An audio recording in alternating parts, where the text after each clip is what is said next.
Hello, this could be quite a philosophical video. So for that reason, I want to make a few disclaimers before I continue.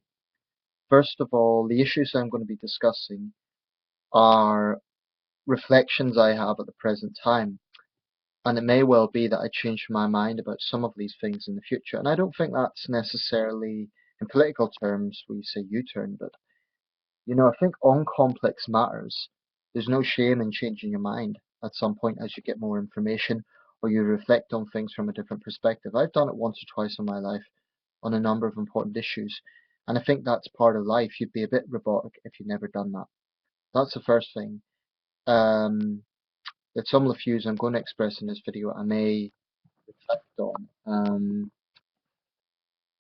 due to more information or whatever. The second thing I want to say is that some of the things I'm going to say will be controversial. I believe in speaking my mind and saying things as I see them.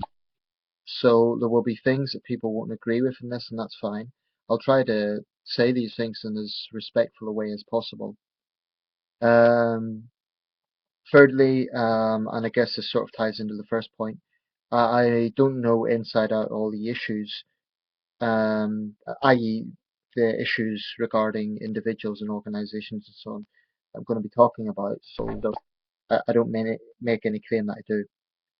And there isn't really a fourth disclaimer, that's really it for now.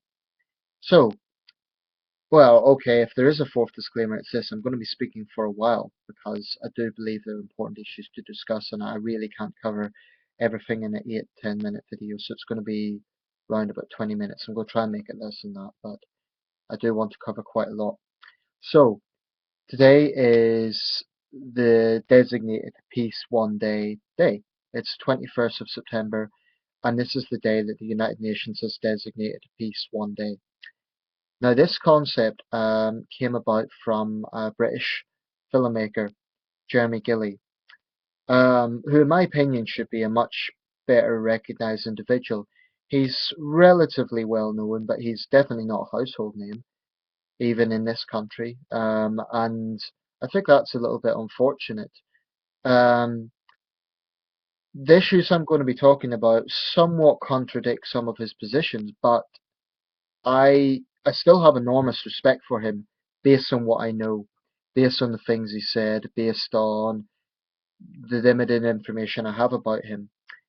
And for that reason, I am not going to personally criticize him at all in this video. I believe he's a thoroughly decent human being, and I think he's motivated for all the right reasons.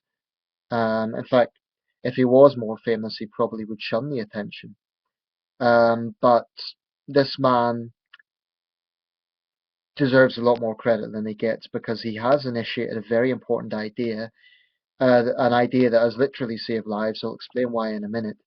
But I personally believe he needs a lot more attention, or at least his idea does, perhaps. So, due to his work, and to be fair, probably the work of a lot of other individuals that work with him, the United Nations has designated this International Peace One Day. So his concept was not like the John Lennon song Imagine, to sort of have universal peace and that's it, i.e. give peace a chance. Because in Imagine, it isn't give peace a chance one day, it's just generally give peace a chance. So the concept of giving one day of peace a chance is a bit more realistic and it's a very good starting point. However, I still believe there's a problematic issue with this sort of pacifism, and I'm going to get onto that, but I'm just going to a bit of the background first. So he'd done a lot of tireless work. He made films on this project, and it wasn't entirely in vain. One day a few years ago, I don't know exactly which year this was initiated. I believe it was sometime in I don't know late 90s. Yeah, actually, he mentioned this 1999. He first got this concept. So just at the end of the last millennium, and he's been working on it ever since. He's made films, he's toured extensively, he's given talks on this, um, to the point where the UN has recognized it. So that in itself is a very big achievement, and he deserves credit for that.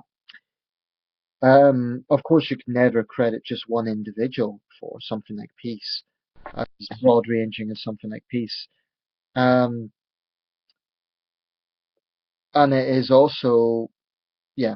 Um, so basically, his logic was he saw the world's problems, he saw violence, he saw famine, and he thought, why is this happening? Which kind of encouraged him to launch his concept. And the concept was to call on people around the world to put aside their differences for just one day. And this was the day that was designated. I don't know why specifically the 21st of September, but this was the day. Maybe it's the day he came up with the idea. Now, in Afghanistan a few years ago, this idea was tried out, and apparently, for that one day, it proved to be moderately successful. I don't think the day was entirely violence free. I believe there may have been a Taliban attack that day, but the point is it was peaceful enough to allow aid workers to give polio vaccinations to children. Um, Today, polio, thankfully, is almost wiped out. Not entirely. There's only a very small handful of countries. I believe it's Nigeria, Pakistan, Afghanistan, and maybe one other country. I think it's India. Still has this disease. But the point is, with lull and fighting for just one day, it would enable aid workers, doctors, to give polio vaccinations to children. That happened. As a result, those children are protected for life as they go into adulthood from a crippling disease. So, in that sense, this concept literally has saved lives. In that sense, um, so that's just a little bit of a history of the concept. Now, I do not believe for a second that there's going to be no violence in the world today. I just don't believe that for a second. Number one, not everyone in the world knows about this idea. The idea has managed to be known to a billion people, and they're trying to reach a target of 3 billion by 2016, and so on. The world's got 7 billion people, so I think even Jeremy Gilley himself would concede that this is very, very ambitious. Now, like I say, I'm not going to criticize him personally because I think he's a thoroughly decent human being, and I think he's definitely motivated by good intentions.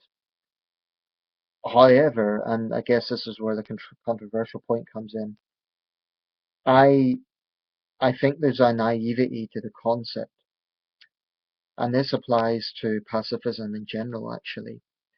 And the naivety, or the flaw perhaps, is this: it's an assumption that all people think alike and that all human beings want peace. Now, I just happen to believe this is naive. Why? Because I'm not going to say violence is part of human nature because that gets into a very, very philosophical argument, and that's something I don't want to be too heavy in this video and too philosophical. But I do think there's certain situations where violence is pretty much unavoidable. Um, and by violence, we're not just talking about armed conflict. This could go right down to two individuals having a street fight or domestic violence. So, violence covers a very broad range.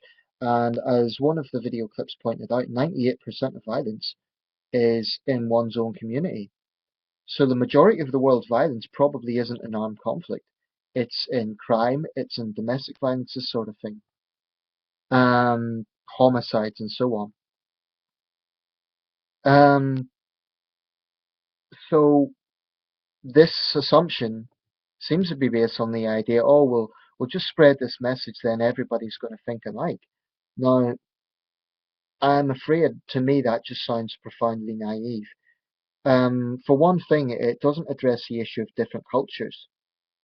And this may sound politically incorrect, but the fact of the matter is, there are some cultures, for example, the Yanomami, I may be pronouncing that wrong, but it's a tribe in the Amazon, and their young men are basically brought up to be warriors.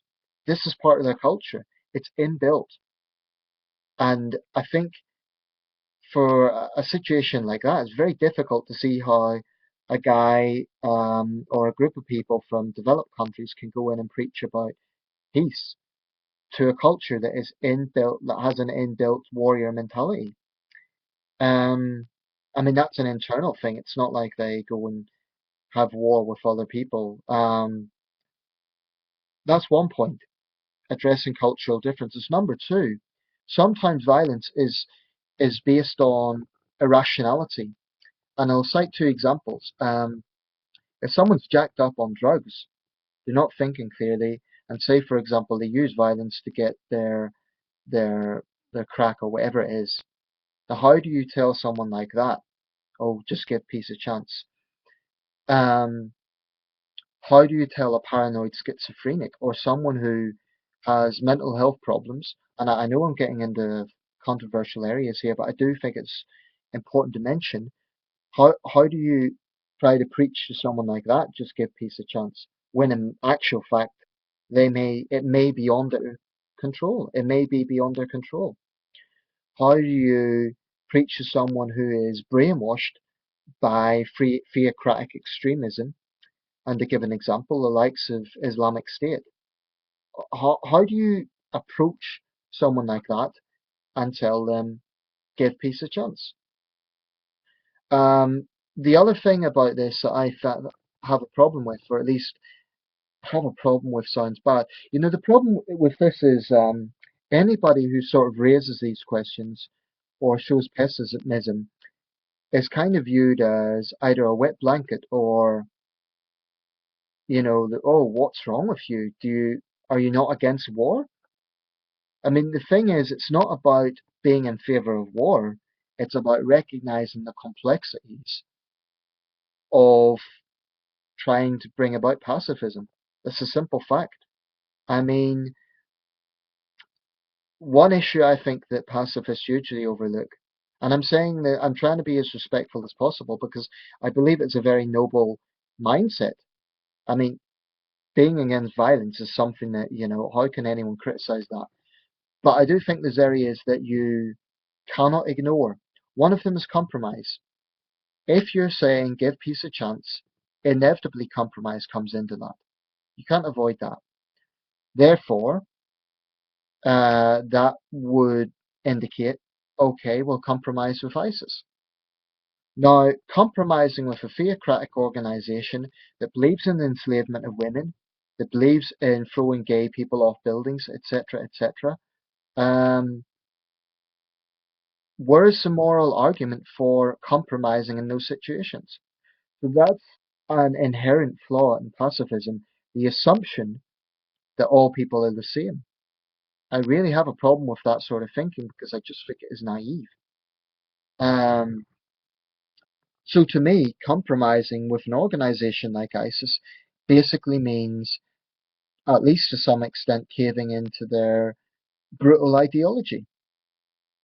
That's what it means. And I don't see how you can have peace with an organization like ISIS without giving them some ground, because that's the whole point of negotiations. And this applies to any warring party in any conflict. So then the choice becomes war versus tyranny. Now, the problem with the pacifist argument is it seems to overlook the whole problem of tyranny. And I'm a staunch believer that tyranny is just as bad as war. I know that's a controversial position to take. And the thing about war and armed conflict especially, it's a lot more glaring than authoritarianism or tyranny. Um, in other words, people are much more likely to see visceral images of, say, this is just an example, but street fighting in the Syrian civil war than they are to see Islamic State imposing their theocratic laws on women, just to cite an example. War is visceral, it's graphic, it's brutal. But it isn't even among the top 10 biggest killers in the world. For example, air pollution probably kills more people even than malaria or tuberculosis. So why is there not a campaign, let's have clean skies for one day? Maybe there is, to be fair, maybe there is. But the point I'm making is it's understandable why war is such a talked about and controversial issue because it is so visceral. And obviously, with the situation we have in Europe now, its impact goes way beyond just those who are killed and wounded. It causes humanitarian crisis. Um, in terms of number of people being killed by armed conflict, and I made an analysis of this in a previous video, actually the situation now is not as bad as it was in the 1970s or even the 1990s. And I'm not going to get into a whole analytical thing about that because I've already done so. But I'll make a few closing points. Sometimes when I listen to pacifist people, and I'm saying this in the most respectful way because I really do believe they're motivated for the right reason. But sometimes it's like they almost sound childlike. Like, why do we have all this war in the world? Why? Um, what I would say is, I concur. It's terrible that we have all this war in the world. But to say why do we have it? It's You need to look at the sources of conflicts. You can't just say why is it there? It's terrible. You need to look at the sources of it. I believe that one major source of conflict in the future is going to be natural resources. That goes without saying. I believe religion is a major factor. I wouldn't say, I don't agree with those who say that religion causes all the world's conflicts, but it's certainly a big factor in a lot of today's conflicts. I would say much more so than territorial conflicts. In fact, territorial conflicts account for a relatively small number of the world's armed conflicts. If we look at the wars raging today, the Syrian civil war is not a war about territory because it's all fought within the nation of Syria, although obviously different factions control different parts of the country. The Mexico drug war, although other countries involved, it's largely a civil war within Mexico. Um, so most of the conflicts in the world today are not nation states against nation states, although there's always a threat of that. I mean, there's frequent talk of war between China and Japan. I don't think it will happen, but the threat is always there. It's always volatile between India and China, um, between China and its neighbors, between India and Pakistan. You know, the list goes on of hotspots. But in terms of actual wars being waged, most of that is actually civil wars, or politically unstable situations. And I have to say, it's very difficult to see in countries like Afghanistan, both Sudans, um, Iraq. It's very difficult to see those countries seeing peace anytime soon with the best intention, because war and armed conflict is so deeply entrenched. There is some hope though, and it is this. Every country in the world today that is politically stable and developed and so on, at some point in their history, has had to go through a very bloody, violent phase. Um, to cite my own country as an example, we've been lucky in the sense that we have had far less internal strife than most other countries in the world in modern times, with the exception of the troubles in Northern Ireland. But 400 years ago, we had the English Civil War, which was a very bloody conflict, or to give it its correct title, the War of the Three Kingdoms, as Scotland and Ireland were also involved. That was a very bloody conflict. It was described as the Balkans of the 17th century. 2 centuries before that, there was the War of the Roses. So then to look at the United States, you have the American Civil War. To look at France, right up until the 1870s, you had the Paris Commune. So every country, if South Korea is a good example indeed. Today, South Korea is a developed democratic country, but well into the 20th century, it had internal strife, and there's still a number of controversial massacres that took place, such as the Gwangju massacre right up in 1980. So this to me indicates that if there's any sort of silver lining, it is that all the world's developed countries have at some point had to go through some sort of internal strife to get to the place where they are now. So it may well be 100 years from now, and I know that's a painfully long time, but 100 years from now, countries like Sudan, Iraq, Afghanistan may well be developed, or if not developed, at least peaceful. I'm not saying it will take 100 years to get peace, but what I'm saying is I think to get to that point, there is a certain amount of internal strife that is, I don't want to say necessary, but almost a necessary evil. Um, I mean, in the documentary series about the American Civil War, it was said that I think Shelby Foote said, although the War of Independence was about independence, the American Civil War was really the birth of the nation. That was the nation tearing itself apart to find its own identity. Now, maybe that is the case with armed conflict today. In the case of Syria, Syria is an ancient country. It's an ancient stand.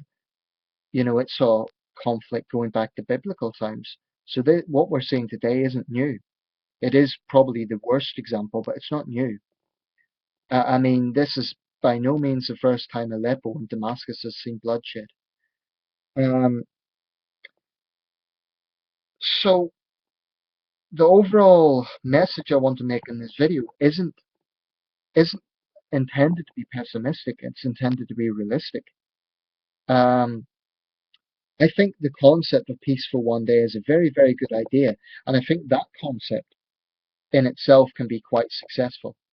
And maybe, just maybe, that can descend into something else because the more people that become familiar with this, the more people will think it's a good idea, and maybe warring parties will put down their arms. If they put down their arms, there is a chance for development, and so on.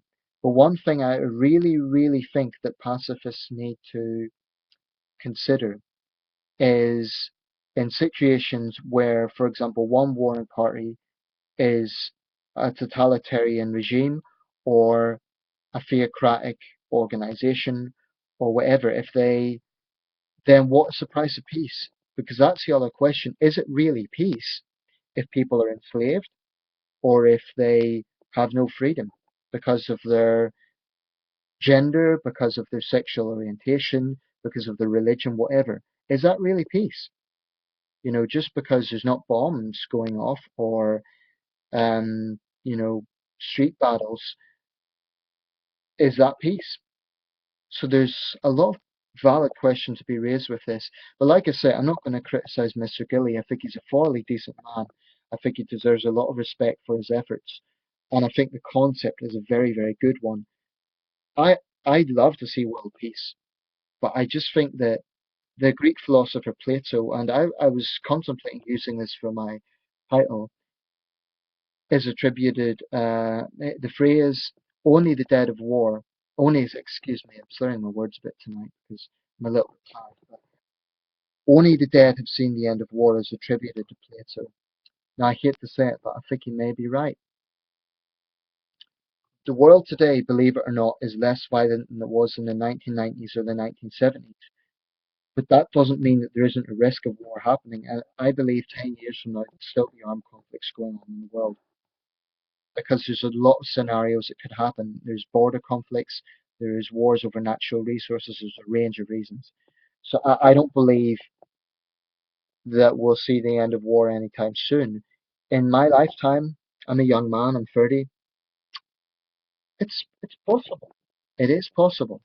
And you know, I really don't want to send out the message here that I'm trying to be pessimistic.